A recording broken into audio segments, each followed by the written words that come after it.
प्रदेश की पावरलूम नगरी बुरहानपुर और शहर के दिल की धड़कन कहे जाने वाला पावरलूम उद्योग कोरोना संकट में आर्थिक मंदी से जूझ रहा है। पहले से ही सरकार की उपेक्षा की मार झेल रहा था और अब पिछले एक वर्ष से कोरोना के चलते बनी विषम परिस्थितियों से जबरदस्त आर्थिक मंदी की मार के चलते बंद होने की कगार पर है। मंदी के हालात से जूझ रहे बुनकर अब अपनी पावरलूम मशीनें कबाड़ के भाव बेचने को विवश हो रहे हैं। शहर में 40,000 से अधिक पावरलूम संचालित किए जा रहे हैं, जिससे प्रत्यक्ष और अप्रत्यक्ष रूप से 1 लाख परिवार अपनी रोजी रोटी जुटाते हैं। पिछले लॉकडाउन की बनिस्बत इस लॉकडाउन में बहुत फ़र्क पड़ा है। 50% का पावरलूम बुनकर को मजदूरी नहीं मिल पा रही है और जो बुनकर है, वो जो मालिक है वो बुनकर बन गए हैं। यहाँ तक के लूम जो है तो पावरलूम भंगार में टूट के बिकने की कगार पर आ गए हैं और मजदूरी पर्याप्त मात्रा में नहीं मिल रही है। हम घर छोड़ के दूसरी जगह, इस जगह से उस जगह जा नहीं सकते। यहाँ तक के यानी बाहर के गांव में अपने माल बेचने के लिए भी नहीं आ जा सकते। पिछले साल लगे लॉकडाउन और इस वर्ष 15 अप्रैल से लगे लॉकडाउन से पूरी तरह से पावरलूम उद्योग की कमर तोड़कर रख दी है। कई सरकारें आईं और कई गईं, लेकिन धरातल पर पावरलूम उद्योग के लिए कभी कुछ नहीं हुआ।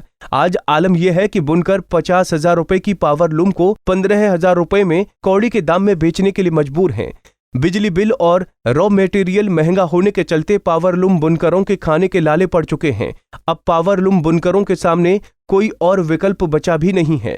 आने वाले समय में बुरहानपुर में खट खट की आवाज भी सुनाई नहीं देगी। कई पावरलूम मालिकों ने अपनी पावरलूम बेचकर दूसरों के यहाँ मजदूरी करना भी शुरू कर दिया है। वर्तमान नाम क्या है आपका? अब्दुल रशीद। क्या स्थिति है वर्तमान में पावरलूम उद्योग की? बहुत हालत बहुत ख़राब है। आज जो है तो बिजली के बिल इतने ज़्यादा आ रहे हैं क्या कि हमको पावरलूम बेचने पे मजबूर हो गया हूँ क्या। और दिन पे दिन हालात उसके ख़राब होते चले जा रहे हैं और सरकार भी इसके ऊपर कोई ध्यान नहीं देती है। कम से कम सरकार इसके ऊपर हमारे को बिजली के अंदर या सूद के जो रेट एकदम से बढ़ चुके हैं उसके अंदर कोई रियायत है। इंटरनेशनल मार्केट पे सूद के भाव डबल हो चुके हैं, मतलब कहने का ही है। उसके अंदर हमारा कपड़ा बिक नहीं रहा है, तो सरकार को इसके ऊपर कुछ ध्यान देना चाहिए। और नहीं तो यहाँ पर भुखमरी का पूरा शहर बुरहानपुर पावरलूम पर आधारित है। अगर इसके ऊपर सरकार ने कोई ध्यान नहीं दिया तो पूरा शहर बहुत जल्द भुखमरी की कगार पर पहुँचेगा। आज जैसे हमने आज पावरलूम बेच दिया है, मतलब कह ऐसे और भी लोग पावरलूम बेच देंगे और ये उद्योग बंद हो जाएगा मतलब। और आज जो लोग इससे कम 1 लाख लोग इससे जुड़े हुए हैं बुरहानपुर के, 30 से 35 से 40 लाख 35-40 हज़ार पावरलूम जुड़ा हुआ है इसके अंदर।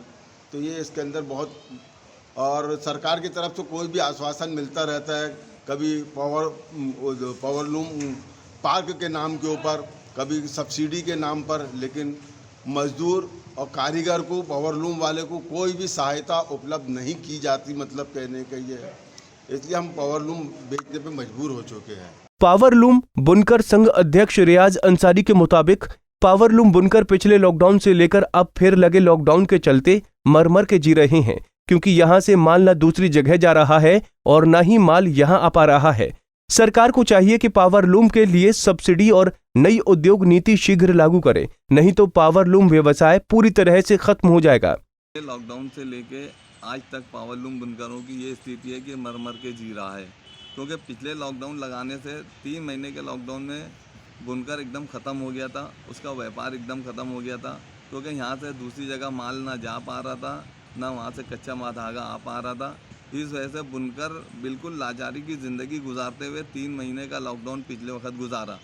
उस समय से लेके आज के लॉकडाउन तक बुनकर की स्थिति इतनी ख़राब हो चुकी है कि वो खाने को मजबूर है। साथ ही साथ गवर्नमेंट की कोई भी पॉलिसी पिछले लॉकडाउन से लेके आज तक नहीं आई है कि बुनकरों को हमने 3 महीने की बिल माफ़ करने, 3 महीने पावरलूम बंद थे तो हमने 3 महीने पावरलूम बंद की सहूलत मांगी थी गवर्नमेंट से कि 3 महीने के पावरलूम माफ़ किए जाएं। तो शासन ने हमारे एक बात को ना सुनी और हमारी बातों को अनदेखा कर दिया।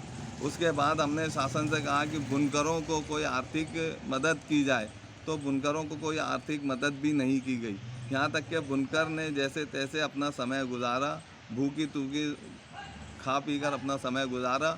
उसके बाद अभी पावरलूम कुछ चालू हुए थे और वो अपने स्टेज पे रूलिंग पर आते, उससे बाद ही सेकंड लॉकडाउन लग गया। इस स्थिति में पावरलूम बुनकर इतनी ख़राब स्थिति हो गई कि अपना गुजर बसर भी नहीं चला पा रहा है, ना अपनी ज़िंदगी गुजारने के लिए उसके पास कोई व्यवसाय है, ना कोई ज़रिया है, ना कुछ है। आज बुनकर इतना परेशान है कि वो बिजली का बिल नहीं भर पा रहे हैं। यहाँ तक बुनकर अपने पावरलूम को स्क्रैप कर करके तोड़ के उसको भंगार में बेचकर उसको अपनी ज़िंदगी का साधन बना के रखा है, खाने पीने का गुजर बना के रखा है, उसको तोड़ के बेच रहा है और उस पावरलूम की रोज़ी के ज़रिए उसको अपना खाना पीना का व्यवसाय गुजर रहा है।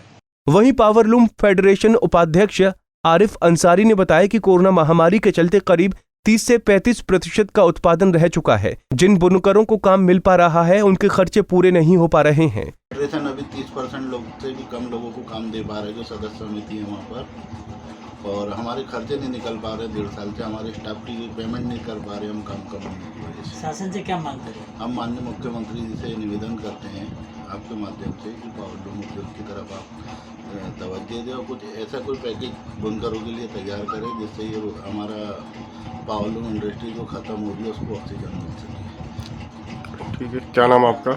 मैं मोहम्मद आरिफ अंसारी, उपाध्यक्ष पावरलूम फेडरेशन। पावरलूम उद्योग के लिए कई सरकारों ने बड़े बड़े दावे और वादे किए, लेकिन धरातल पर कुछ नहीं हुआ। अगर सरकार को असल मायनों में ही डूबते पावरलूम उद्योग को बचाना है तो कुछ हटकर ही करना होगा, नहीं तो लाखों परिवारों के पेट पर रोजी का संकट खड़ा होना तय है। पंजाब केसरी टीवी के लिए बुरहानपुर से समीर महाजन की रिपोर्ट।